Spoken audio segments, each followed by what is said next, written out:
Hello welcome back guys. Chennai super Kings versus Kolkata night Riders. അങ്ങനെ Kolkata night റൈഡേഴ്സിന്റെ ആ ഒരു unbeaten streak ഇവിടെ അവസാനിക്കുകയാണ്. ചെന്നൈ സൂപ്പർ കിങ്സിനെതിരെ തോൽക്കേണ്ടി വരികയാണ് എവേ മത്സരത്തിൽ കൊൽക്കത്ത നൈറ്റ് റൈഡേഴ്സിന്. സോ ഈ ഒരു മത്സരത്തിനെ കുറിച്ച് പറയുമ്പോൾ ടോസിന് മുൻപുള്ള പിച്ച് റിപ്പോർട്ട് തന്നെ പറയണം.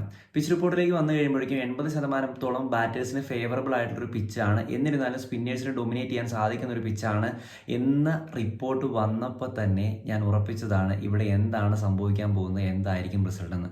അതിന് ശരിവെക്കുന്ന രീതിയിൽ തന്നെയാണ് ടോസ് കിട്ടിയിട്ട് ബോളിംഗ് ചെന്നൈ സൂപ്പർ കിങ്സ് തിരഞ്ഞെടുത്തത്. അതിൽ നിന്ന് തന്നെ ഓൾമോസ്റ്റ് എല്ലാ കഥകളും വ്യക്തമായിരുന്നു എന്താണ് ഈ ഒരു പിച്ചിൽ സംഭവിക്കാൻ പോകുന്നത്. അതുപോലെ തന്നെ സംഭവിച്ചു. ഫസ്റ്റ് ബോളിൽ തന്നെ ഫിൽസാൾട്ടിന്റെ വിക്കറ്റ് പോകുന്നു. അപ്പോൾ ഞാൻ വിചാരിച്ചു KKR ആദ്യം തൊട്ട് തന്നെ സ്ട്രഗിൾ ചെയ്യുന്നു. പക്ഷേ അവിടെ ഞെട്ടിക്കുന്ന രീതിയിൽ തന്നെയായിരുന്നു സുനിൽ നരേനും അതോടൊപ്പം തന്നെ രഘുവംശനും കമ്പാക്ക് എന്ന് വന്നത്. പവർ പ്ലേ അത്യാവശ്യം നല്ല രീതിയിൽ തന്നെയാണ് അവർ മുതലാക്കിയത്. പക്ഷേ പവർ പ്ലേയിൽ നിന്നും ഇതധികം നീണ്ടു പോകില്ല എന്ന് ഉറപ്പായിരുന്നു. അത് അതുപോലെ തന്നെ സംഭവിച്ചു. അവിടെ വിക്കറ്റുകൾ ആ ഒരു ഓവറിൽ തന്നെ 2 വിക്കറ്റുകൾ വീഴുന്നു.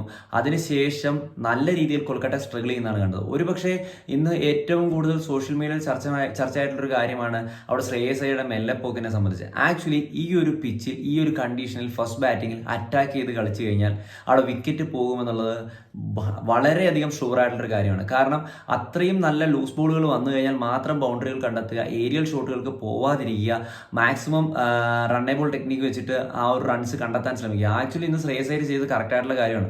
അല്ലാണ്ട് അവിടെ ബാഡ് ആയിട്ടുള്ള ഹിറ്റിന് പോയി കഴിഞ്ഞാൽ വിക്കറ്റ് വീഴാനുള്ള സാധ്യത ഫസ്റ്റ് ബാറ്റിംഗിൽ ഭയങ്കര കൂടുതലാണ്. അതുകൊണ്ട് തന്നെയാണ് ആ ഒരു ടോപ്പ് ഓർഡർ തകർന്നും മിഡിൽ ഓർഡറിലും അത്രയും വിക്കറ്റുകൾ പോയിട്ടുണ്ടായിരുന്നു. ശ്രേയസ് അയ്യർ ആണ് ആക്ച്വലി ആ ഒരു സ്കോർ അല്പമെങ്കിലും കൂട്ടാൻ വേണ്ടിയിട്ട് ആ ഒരു മിഡിൽ ഓർഡറിൽ സഹായിച്ചത്. ആക്ച്വലി പുള്ളിയെ ട്രോൾ ചെയ്യേണ്ട കാര്യമൊന്നുമില്ല. ആൻഡ് ചെന്നൈയുടെ ബോളിംഗ് സൈഡിലേക്ക് വന്നു കഴിയുമ്പോഴേക്കും ആസ് യൂഷ്വൽ ഈ ഒരു പിച്ചിൽ ആരായിരിക്കും ഡൊമിനേറ്റ് ചെയ്യാമെന്ന് നമുക്ക് അറിയാവുന്നതാണ്. അതുപോലെ തന്നെ ജഡേജ 3 വിക്കറ്റ് ഇടുന്നു.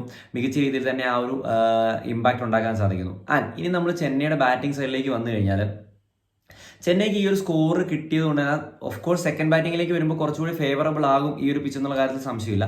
അത് ഒന്നാമത്തെ കാര്യം. അതോടൊപ്പം തന്നെ ചെന്നൈക്ക് വ്യക്തമായിട്ടുള്ള പ്ലാനിംഗ് ഉണ്ട് എങ്ങനെയാണ് ഈ ഒരു സ്കോറിനെ കറക്റ്റായിട്ടുള്ള ഓവറുകളിൽ കട്ട് ചെയ്ത് കളയേണ്ടതെന്ന്.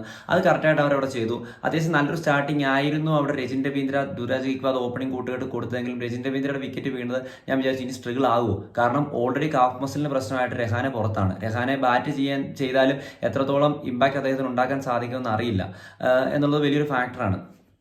അപ്പോൾ പക്ഷേ അവിടെ 1 ഡൗൺ ആയിട്ട് വന്ന ഡാരൽ മിച്ചൽ കറക്റ്റായിട്ട് കളിച്ചു. ഡാരൽ മിച്ചലിന് പകരം ഇന്ന് ഞാൻ മൊയിൻ അലി എക്സ്പെക്ട് ചെയ്താണ്. പക്ഷേ ഞാൻ ഇതിന് മുമ്പുള്ള പ്രിവ്യൂകളിൽ പറയുന്നുണ്ടായിരുന്നു ഡാരൽ മിച്ചലിനെ ഏറ്റവും നന്നായിട്ട് യൂസ് ചെയ്യാൻ പറ്റുന്നത് അവരുടെ ഹോം മത്സരത്തിലാണ്. എവേ മത്സരങ്ങളിൽ യൂസ് ചെയ്യാതെ ഹോം മത്സരങ്ങളിൽ മാത്രം ഡാരൽ മിച്ചലിനെ യൂസ് ചെയ്യാതെ അത് കറക്റ്റായിട്ട് സംഭവിച്ചു. ഡാരൽ മിച്ചൽ അതോടൊപ്പം തന്നെ ഋതുരാജ് ഗെയ്ക്വാദ് പാർട്ട്ണർഷിപ്പ് കറക്റ്റായിട്ട് തന്നെയാണ് അവർ ബിൽഡ് ചെയ്തു പോകുന്നത്. അങ്ങനെയാണ് ഈ ഒരു ഗെയിമിനെ അവരുടെ അണ്ടർ കൺട്രോളിലാക്കിയെന്ന് ഉറപ്പിച്ച് പറയാൻ സാധിക്കും.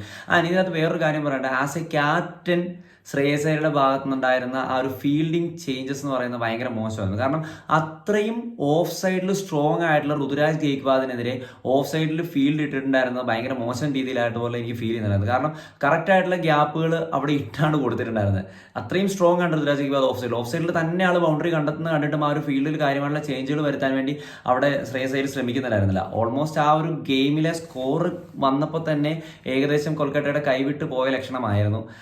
പിന്നെ പിച്ച് ഏതായാലും തൻ്റെ സ്ലോട്ടിൽ വന്നു കഴിഞ്ഞാൽ അടിക്കുമെന്നുള്ള കാര്യത്തിൽ യാതൊരു സംശയമില്ലാതെ നിൽക്കുന്ന ശിവൻ ദുബെ കൂടെ വന്ന ആ മാച്ച് ഏകദേശം മൊത്തത്തിൽ ആ ഒരു ഗെയിം ഒരു 18-19 ഓവറിലേക്ക് പോകുന്നോർത്ത ഗെയിം നേരെ പിടിച്ച് അത്രയും കുറവ് ഓവറുകളിലേക്ക് ആക്കി. ആൻഡ് അവസാനം ദുബെയുടെ വിക്കറ്റ് പോയി കഴിഞ്ഞ് ധോണി വരുന്നു. ധോണിയും ആകെ 3 ബോളേ കളിച്ചുള്ളൂ. ഒരു സിംഗിൾ 200 റൺ മാത്രമാണ് സ്കോർ ചെയ്തത്. ആൻഡ് കളിയിലെ ഹീറോ എന്ന് പറയുന്ന ഋതുരാജ് ഗെയ്ക്വാദ് തന്നെയാണ്. പിച്ച് കണ്ടീഷൻ അറിഞ്ഞ് അതേ രീതിയിൽ അവിടെ സ്റ്റേബിൾ ആയിട്ട് വേണ്ടപ്പോൾ മാത്രം ബൗണ്ടറികൾ കണ്ടെത്തി സ്ട്രൈക്ക് റൊട്ടേറ്റ് ചെയ്ത് കളിച്ചുകൊണ്ടേയിരുന്നു. അങ്ങനെയാണ് ഈ ഒരു ഗെയിം ചെന്നൈ അണ്ടർ കൺട്രോൾ ആക്കിയെന്ന് നമുക്ക് പറയാം. ഇവിടെ പിന്നെ ഒരുപാട് പേര് പറഞ്ഞു കേൾക്കുന്നുണ്ട്, ഇപ്പോൾ ട്രോളുകളിലൊക്കെ പറഞ്ഞു കേൾക്കുന്നുണ്ട് ചെന്നൈ കുരുക്കി വീഴ്ത്തി. ആക്ച്വലി ചെന്നൈ പിച്ചിനെ കുറിച്ച് ബോധ്യമുള്ളവർക്ക് അറിയാം എന്താണ് കാലാകാലങ്ങളായിട്ടുള്ള ചെന്നൈ പിച്ചെന്ന്. പിന്നെ എല്ലാവരും ഒരു ഹൈ സ്കോറിംഗ് ഗെയിമുകളാണ് ഇപ്പോൾ IPL പ്രതീക്ഷിച്ചുകൊണ്ടിരിക്കുന്നത്. ആക്ച്വലി ബാറ്റർമാർക്ക് മാത്രം ഡൊമിനേറ്റ് ചെയ്താൽ മതിയോ? ബോളർമാർക്കും ഡൊമിനേറ്റ് ചെയ്യണ്ടേ? അത് വലിയൊരു ക്വസ്റ്റ്യൻ മാർക്കാണ്. ഓഫ് കോഴ്സ് ഈ ഒരു മത്സരം അല്പം ലാഗ് പിടിച്ച് ചെയ്സാന്നുള്ള കാര്യത്തിൽ സംശയമില്ല. അത്ര എന്റർടൈനിങ് ആയിരുന്നു എന്ന് ചോദിച്ചാൽ ആയിരിക്കില്ല പലർക്കും. ഞാൻ മാച്ച് ഫുള്ളായിട്ട് കണ്ടാണ്. പലരും ഉറക്കം വരുന്നു എന്നൊക്കെ പറഞ്ഞു. പക്ഷേ ഓഫ് കോഴ്സ് ബാറ്റർമാർക്ക് മാത്രം ഡൊമിനേറ്റ് ചെയ്യേണ്ട ഒരു ഗെയിമാണോ ക്രിക്കറ്റ്? അങ്ങനൊരു തോന്നലുണ്ടോ എല്ലാവർക്കും? എനിക്കറിയില്ല. എന്തായാലും ചെന്നൈ തിരിച്ച് ട്രാക്കിലേക്ക് വന്നു എന്ന് നമുക്ക് ഉറപ്പിച്ച് പറയാൻ പറ്റില്ല. ഇത് ഹോം മത്സരത്തിലെ വിജയമാണ്. പിന്നെ എല്ലാ ടീമുകളും ഹോം മത്സരത്തിൽ അവരുടേതായ അഡ്വാൻറ്റേജ് വെച്ചിട്ടാണ് പിച്ച് ഉണ്ടാക്കുന്നത് വേറൊരു കാര്യമാണ്. കാരണം അവരുടെ സ്ട്രോങ് സൈഡ് എന്താണോ അതിനനുസരിച്ചായിരിക്കും അവർ പിച്ച് കൂടുതലും ഉണ്ടാക്കാൻ, അവർക്ക് ബെനിഫിറ്റ് ഉണ്ടാക്കുന്ന രീതിയിൽ തന്നെയാണ് ഹോം പിച്ച് ഉണ്ടാക്കാൻ ശ്രമിക്കുക. കാരണം ഹോം അഡ്വാൻറ്റേജ് എന്ന് പറയുന്ന എല്ലാ ടീമുകൾക്കും കിട്ടുന്ന ഒരു കാര്യം തന്നെയാണ്. അവിടെ ചെന്നൈ ആ രീതിയിൽ ശ്രമിച്ചു. പിന്നെ എനിക്കിത് പറയാനുള്ളത്, IPL കാലാകാലങ്ങളായിട്ട് ഫോളോ ചെയ്ത് വരുന്നവർക്ക് അറിയാം എന്താണ് ചെന്നൈ പിച്ച് എന്നുള്ളത്. അതിനെക്കുറിച്ച് വലിയ മാറ്റങ്ങൾ സംഭവിച്ച മത്സരങ്ങളായിരുന്നു 2 ഹൈ സ്കോറിംഗ് ആയിട്ടുള്ള 3 മത്സരങ്ങളിലായിരുന്നു KKR ഇതിനു മുമ്പ് കളിച്ചത്. പിച്ച് കണ്ടീഷൻ മാറി വന്നപ്പോൾ നല്ല രീതിയിൽ സ്ട്രഗിൾ ചെയ്തു. അത് നല്ല രീതിയിൽ റിഫ്ലക്ട് ചെയ്യുകയും ചെയ്തു ഗെയിമിന്റെ റിസൾട്ടിൽ. അതാണ് സംഭവിച്ചത്. സോ നിങ്ങളുടെ അഭിപ്രായങ്ങൾ തീർച്ചയായും കമന്റായി രേഖപ്പെടുത്തുക. It's me Google signing out. Bye bye.